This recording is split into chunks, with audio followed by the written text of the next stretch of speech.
My name is David Pham. I'm on the product marketing team for the VMware Cloud Management Group. And for the next hour or so, we're going to review everything about vRealize Log Inside Cloud, what's new, and some use cases. Go ahead and introduce yourself. Yeah, my name is Varun Hariharan. I am a product manager for vRealize Log Inside Cloud. Yeah, cool. So what we'll do, we have a lot of exciting content here for you guys today. I'll kind of walk you through a little bit of just some of the overall pain points and things that we've seen in users' log management journey, how Log Inside Cloud can come help fit in with some of these problems and use cases, and talk a little bit more about a specific persona that, we're building some of these capabilities for, and how Log Inside Cloud can fit in, and we have some exciting stuff to share with you afterward too. So I want to real quickly just kind of walk through some of the challenges, triggers that our users would often come across in their log management journey. Logs typically comes in pretty late into the equation when it comes to troubleshooting. From what we've seen, log management tools are usually known for that last mile troubleshooting, but you still have an SLA or a commitment with your customer as far as providing, just an overall monitoring and an uptime to your customers to ensure just the overall continuity of services. As a customer yourself, you're probably also faced with some compliance or any sort of security protocol that requires you to keep your log data with you for some period of time. Whatever that compliance requirement might be. And you would want to segregate those logs from what you would call your day-to-day operational logs from logs that you would archive and keep for an extended period of time, whatever that period of time might be. Now, as more and more of customers move to the cloud and to different clouds, no longer are people married to the same cloud vendor, and you have hybrid cloud as well, with customers keeping some of their workloads on-prem, some moving off to the cloud, and again, among different clouds as well. You want full visibility into everything that's running across all of your different ecosystems, wherever that might be. We'll go back to the first slide here. And of course, you want to be able to do all of this while you're cutting down your costs. Obviously, the biggest driver here of moving from on-prem to the cloud is to turn some of that CapEx that you're typically spending into OpEx. But, log management can be pretty expensive as well. And we want to make sure that as users are adopting their whole cloud management journey, our product is catering to that as well. And then similarly, with the compliance thing that I had mentioned, you want to be able to minimize risk as much as humanly possible and provide a tool that allows you to do exactly that. So what is that tool? That tool, we're here to talk to you today a little bit about what vRealize Log Inside Cloud does. So our main value proposition is defined by these 4 pillars that you see here. So, wherever you're running your workloads, we want to provide a meaningful solution that allows you to bring in logs from any set of log sources. Many of our customers do use VMware products today, like a vCenter or a VMware Cloud on AWS, and you can certainly pull in logs from there. But you could also pull in logs from many other non-VMware sources as well, such as your native public cloud logs, any other application logs that you're running. So that's, now that you've brought in your logs into the ecosystem, you want to make sense of what those logs really do, or what kind of insights they provide. And that's the insight in Log Insight.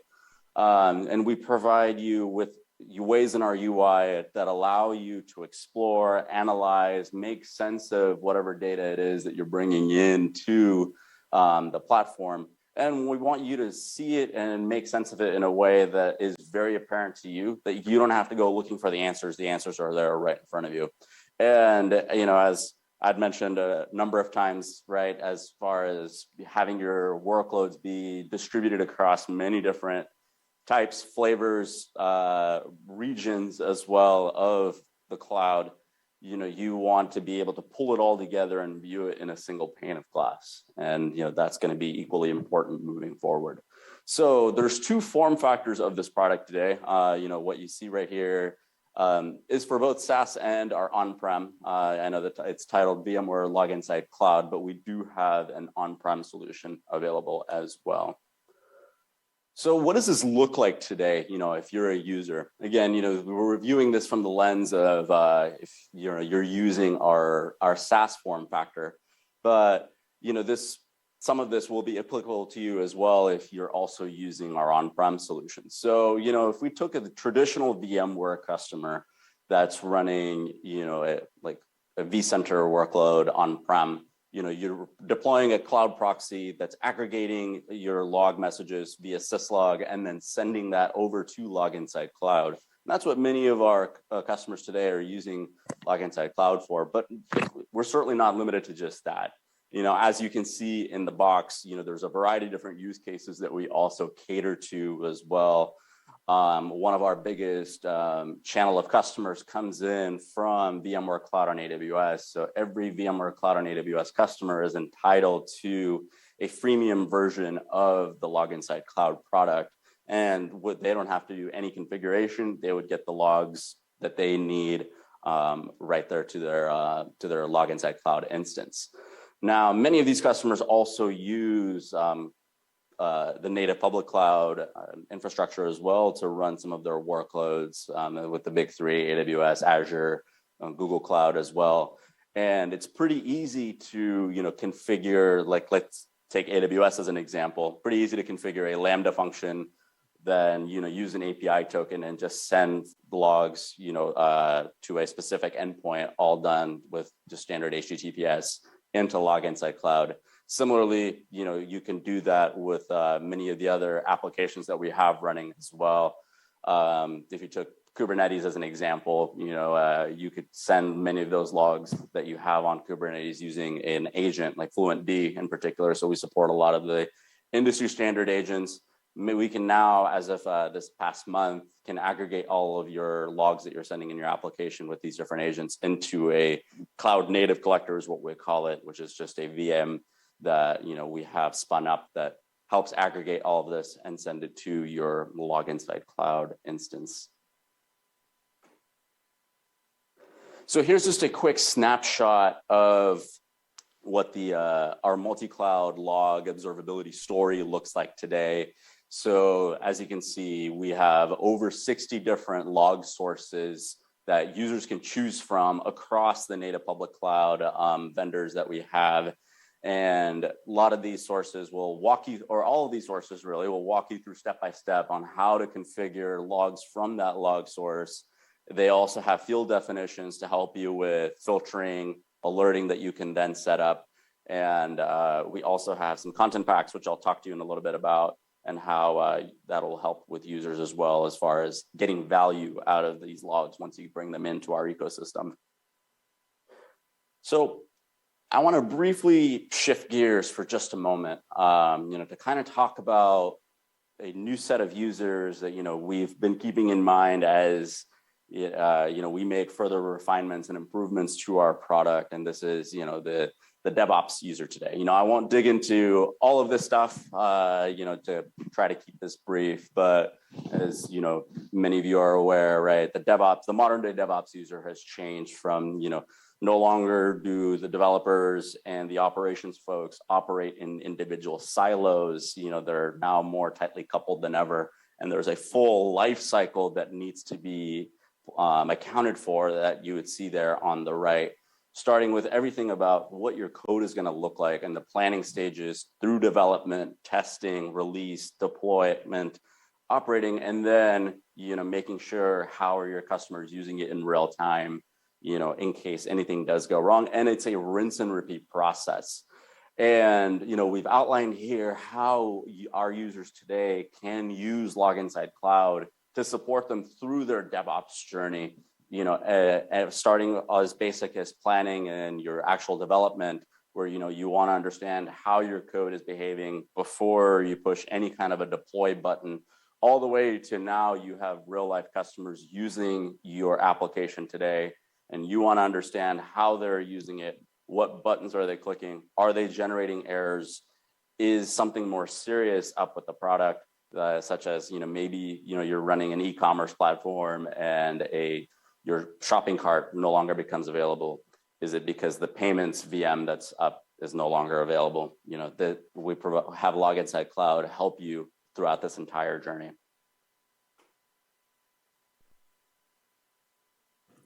This is just mostly an FYI. As I had mentioned, we have two different product form factors today, and we're talking primarily about our SaaS product today. We do have an on-prem product as well. We release on a monthly cadence for our SaaS product. We usually aim for around the beginning of the month. We do have an on-prem version as well that many of our customers do use and love today. And for that, releases are every 6 months. And I know in our previous session, we talked a little bit about the different vRealize services and where our SaaS form factor currently lives today. So as you can see in the box in the top right, and as is the case with many of the other vRealize instances as well, we are now available in 9 regions today. The 9th region, as of a couple of weeks ago, is now in Mumbai, India. And this is something that we're continually expanding. And again, it usually happens on a business cases or business case basis, excuse me. So as we see a demand for a particular region, either because of customers' presence there, a lot of times data sovereignty requirements is what helps drive some of this. We'll take that into consideration before we spin up a new instance. Now that you're going to have a good overview of Log Insight Cloud, I want to kind of do a deep dive into some of the newest features that we just released. And one of this is basically the log partitions, which supports data at scale. So a typical environment today, you have an explosion of data, especially during the pandemic. We have such a distributed workforce now in terms of workers, customers. You don't have these hot zones as we used to anymore. So with that, we require a lot more VDIs, virtual desktops, applications that, for data sovereignty reasons, or maybe to minimize the latency across the applications. So with that, that generates millions and millions of logs per second. With that, it creates high exploding costs. There's a lot of storage that you have to consider to store all these logs. Do you need to filter specific logs to look at only certain logs that you can afford, or do you need to have the visibility to ingest and look at 100% of the logs? We have different teams, disparate teams across the infrastructure. You have your IT ops, you have your networking teams, you have your DevOps, your developers, you have your NOC and SOC that need to see relevant data. How do you separate and organize all this unstructured data in a way that you can easily consume this? Another thing is data management. As you're saying, we're growing the data and applications exponentially. So again, with the sorting and structuring of that, it becomes very difficult. So the approach is to have this flexibility in terms of different ways that you can store your logs. And this we introduced index partitions versus non-index partitions. This gives you flexible pricings. With index drives, this is more for your real-time observability and continuous monitoring. This is your reactive day-to-day operations, and you can have data retention for 7 days, 15 days, or up to 30 days. And the second option is the non-index, and this is what considered as the cold storage. This is more for long-term data requirements, for auditing compliance, for each vertical, whether you're in healthcare, financial, or e-commerce. They all have different data retention that you have to keep the data for. So this allows you to keep the data that you don't really access frequently into a cheaper tiered storage. So this gives you support up to 7 years of data retention. And on top of the flexibility of the partitions is the logging and separation of different log groups. So that way you have policy-based management where you can have specific logs sent to your NOC, your SOC, logs of interest sent directly to the team. Generally before, you just have one giant log pool, and it takes a lot of time to troubleshoot and react to things in real time. So generally the IT ops would get everything, and you get a file of tickets, say, hey, I have a bug in this application here. I need to look at these logs. I need to troubleshoot that. So it really extends that time. So now that we have this segmentation into different value groups, the teams of interest actually have access to those specific logs in real time. And another thing is that, with Log Insight Cloud, we have unlimited capacity. Generally in the past, if you have different types of centralized logging tools, you're limited to how much storage your applications have. And same thing when you have your logged into the public clouds, you have your S3 buckets or archiving. And over time, that can get really expensive too. And you're limited to what offerings they have. So we give that flexibility to kind of separate your logging needs and data retention requirements. So at a quick snapshot here, with the log partitions, Log Insight Cloud supports up to 10 partitions.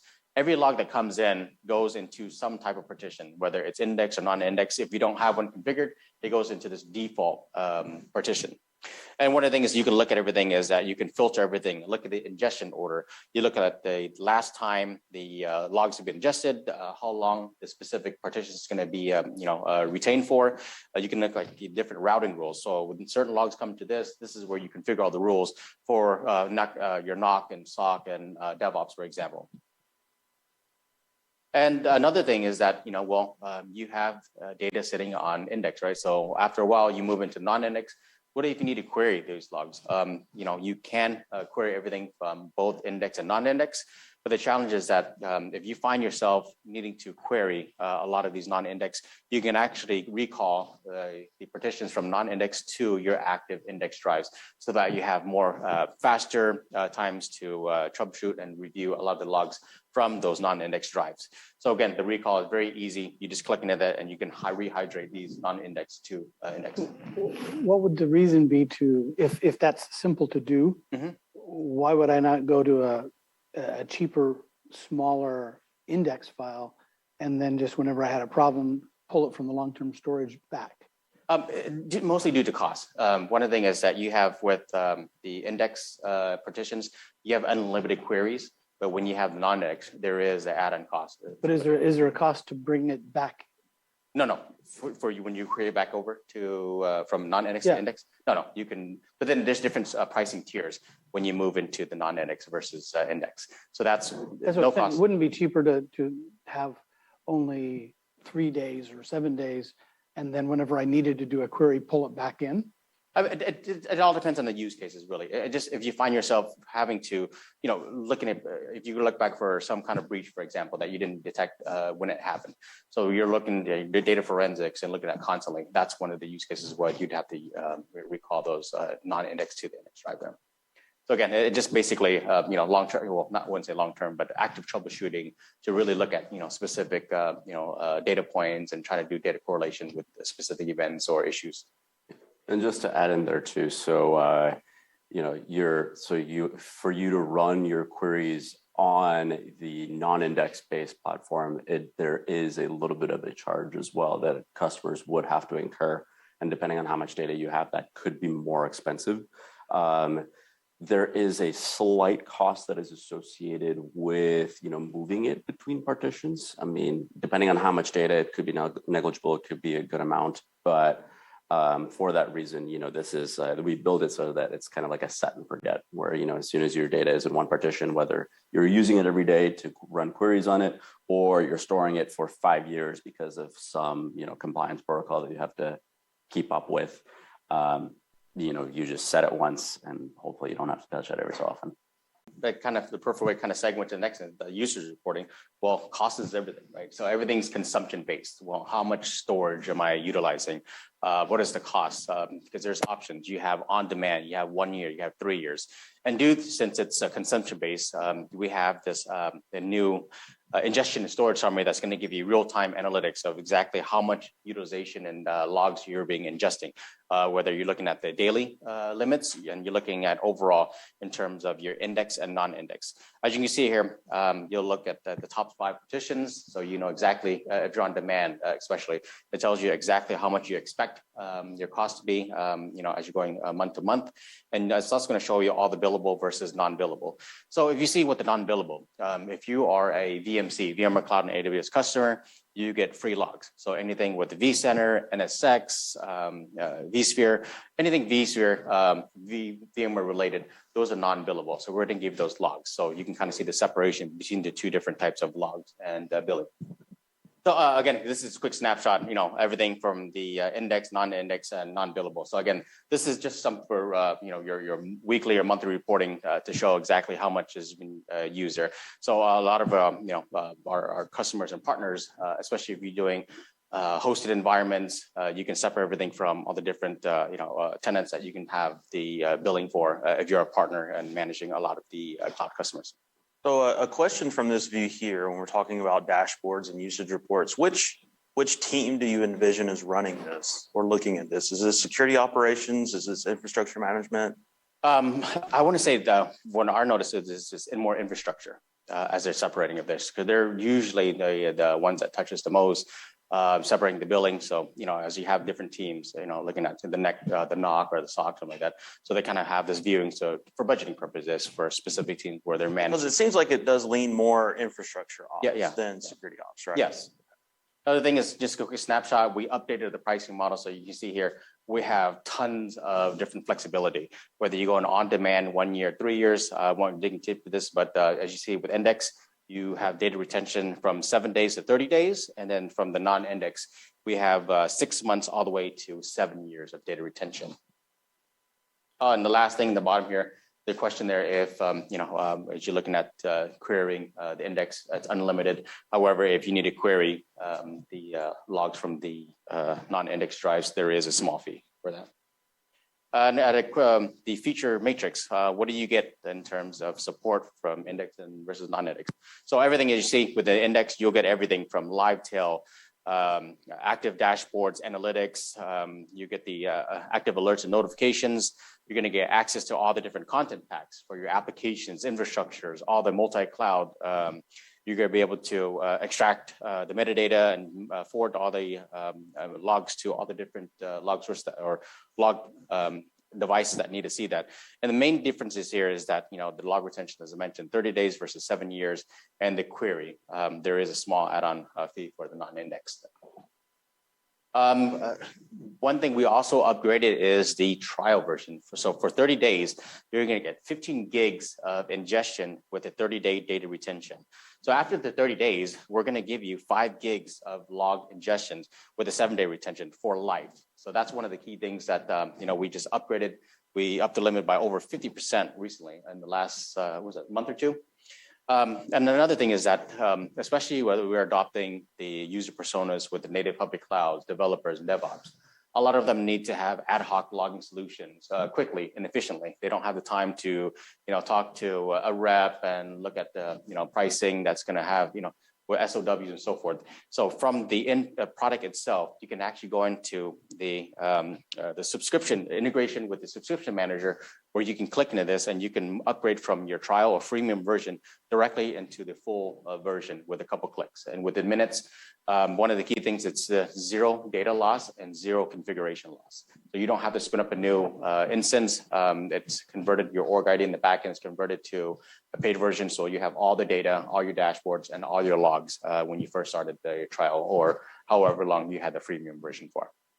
People actually need to hold on to a log for 7 years. What would be use case healthcare, for that? For example, healthcare, government, they're the Okay. ones that have the data requirements. They're just one of those, Excellent. HIPAA and so forth. Okay. Okay. Financial HIPAA stuff. Yes. And is this essentially, again, I'm coming from a different aspect here, but is this essentially security logging or when we talk about logs, can you expand on that just a little bit for some of us that don't work with this that often?